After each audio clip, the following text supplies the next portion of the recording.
Agora nós vamos falar sobre, continuando o assunto sobre matrizes, né? Nós já falamos sobre o que são as matrizes, né? A introdução.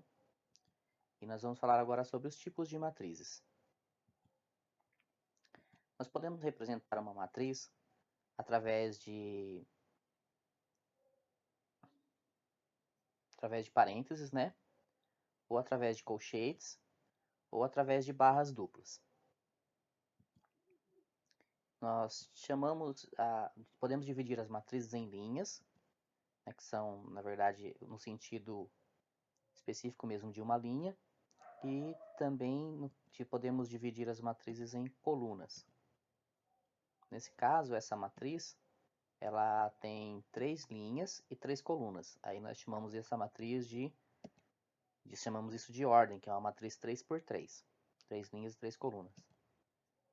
Cada valor desse é o elemento de uma matriz, chamado de elemento.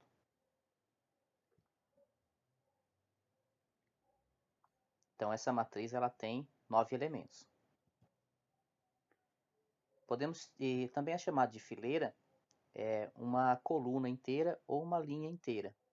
Também é chamado de fileira.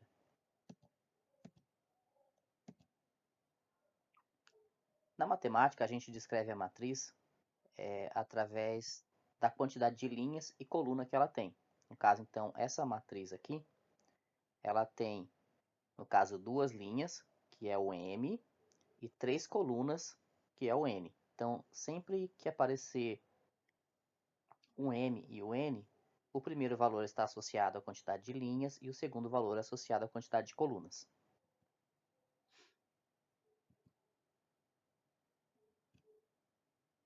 Aí dizemos que ela é uma matriz 2x3, 2 linhas por 3 colunas. Cada elemento da matriz, por exemplo, esse elemento aqui, ele possui uma posição na matriz. Chamamos de I a linha em que ele se encontra e de J a coluna que ele se encontra. Então, o elemento 5 dessa matriz, ele está na linha 1, coluna 1. Então, o elemento 5, nós chamamos eles de A11. Essa é o endereçamento dele, a posição que o número 5 se encontra na matriz. Então, podemos dividir a matriz dessa maneira. Então, o elemento que aparece aqui está na linha 1, coluna 1. O elemento que aparece aqui na linha 2, coluna 1. Aqui na linha 1, coluna 2. E assim em diante.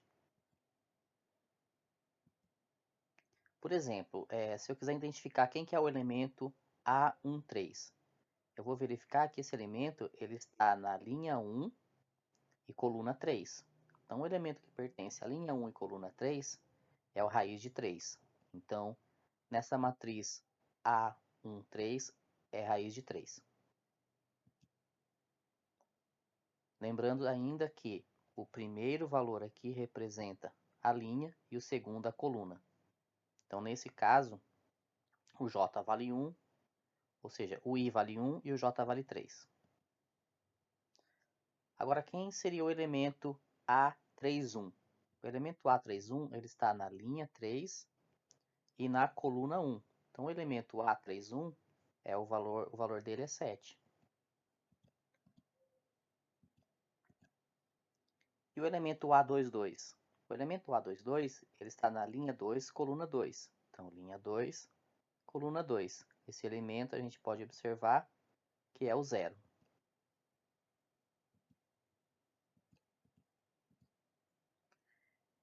E o elemento A21? O A21 seria linha 2, coluna 1. Então, esse elemento ele é o π. Através do exemplo anterior, a gente pode escrever qualquer matriz. Né? Por exemplo, eu quero escrever uma matriz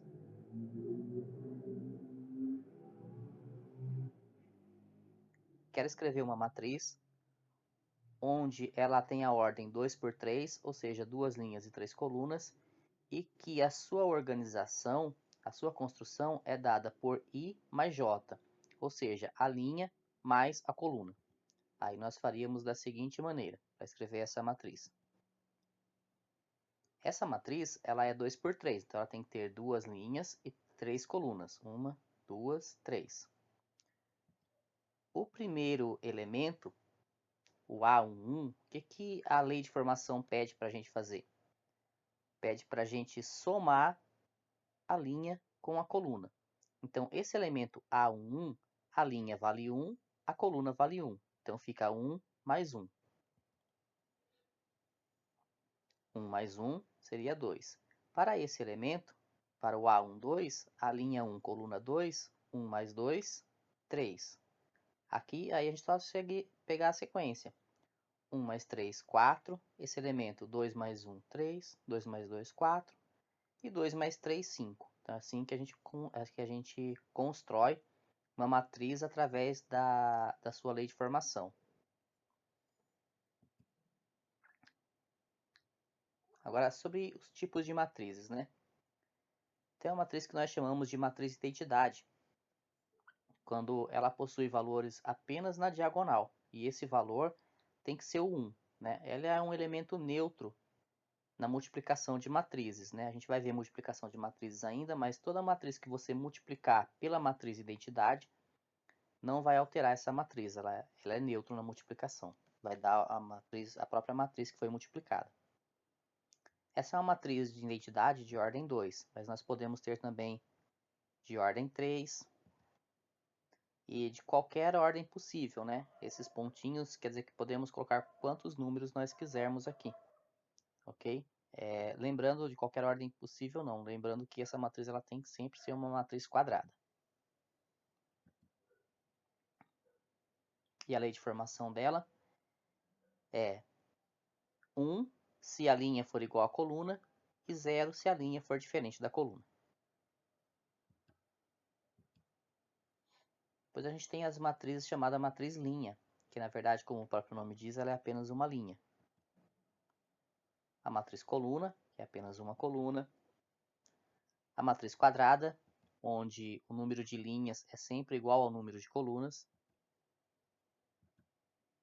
E na matriz quadrada tem alguns nomes que a gente pode encontrar em livros ou em algum exercício para fazer.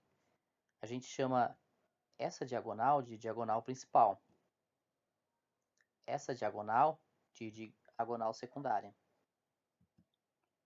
E ainda sobre matriz quadrada, né? Quando ela tem valores apenas na diagonal principal, ela é chamada de matriz diagonal. Ela é chamada de matriz triangular superior quando a sua parte superior, ali em verde, é composta apenas de zero. E, consequentemente, a gente tem também a matriz triangular inferior. Existe também a matriz nula. A matriz nula ela é composta apenas por zero, né? Todos os elementos dessa matriz são zeros.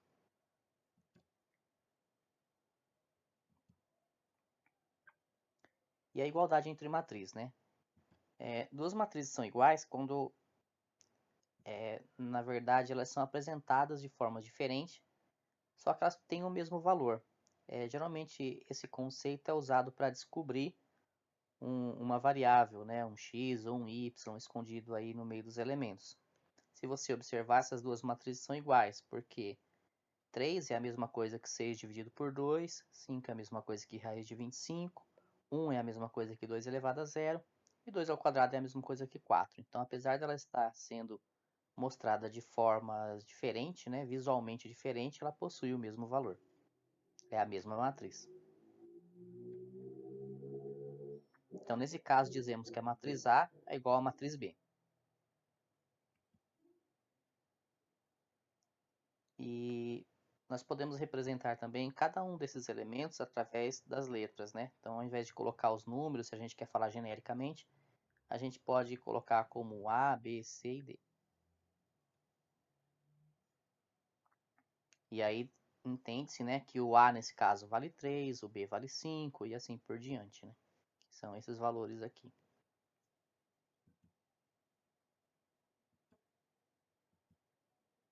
E por hoje é só então.